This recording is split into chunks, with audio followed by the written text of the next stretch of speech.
श्रीमद् भागवत में कृष्ण जन्म से जुड़ी अनेक कथाएं हैं।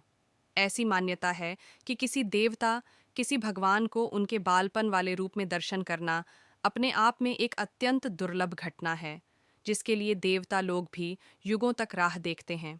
एक लोकप्रिय कहानी के अनुसार एक बार भगवान शिव भी योगी का रूप धारण कर गोकुल आए थे, ताकि भगवान कृष्ण को बाल रूप में देख सकें। इस पूरे दृष्टांत पर अनेक भजन गाए गए हैं। तथापि इस घटना से जुड़ी हुई एक और कहानी भी है, जिसके विषय में चंद लोगों को ही जानकारी है।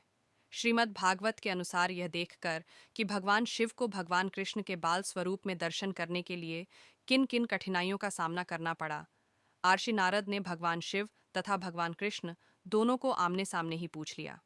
नारद ऋषि यह जानकर गदगद हो गए कि भगवान शिव व भगवान कृष्ण दोनों ही एक दूसरे को भगवान कहकर संबोधित करते थे और दोनों यह बताते थे कि वह दूसरे के भक्त हैं। उस समय ऋषि नारद ने उन दोनों से विनती की कि आखिर कौन किसका भक्त है, यह सच्चाई बताई जाए। तब भगवान शिव ने प्रकट किया कि वे तो हमेशा से ही भगवान कृष्ण के भक्त रहे हैं और जिस जिस रूप में उन्होंने अवतार लिया है, शिव ने एक भक्त बनकर सेवक के रूप में कृष्ण की सेवा की है। भगवान शिव ने यह भी सूचना दी कि वे तो भगवान कृष्ण के सबसे बड़े भक्त हैं। यह सुनकर भगवान कृष्ण मुस्कुराए और तुरंत प्रत्युत्तर दिया कि चूंकि भगवान शिव उनके भक्त हैं, इसलिए वे स्वतः ही उनके शिव के भक्त हो जाते हैं।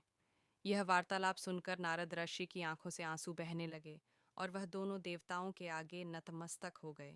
यह उन अनेक उदाहरणों में पहला अवसर था जब भगवान कृष्ण ने यह कहा है कि वे अपने भक्तों के सेवक हैं। यह उस लोकप्रिय मान्यता को भी उद्धृत करता है कि भले ही श्री कृष्ण समूचे ब्रह्मांड के लिए भगवान हों, परंतु वे सदैव अपने भक्तों की इच्छाओं का ही पालन करेंगे।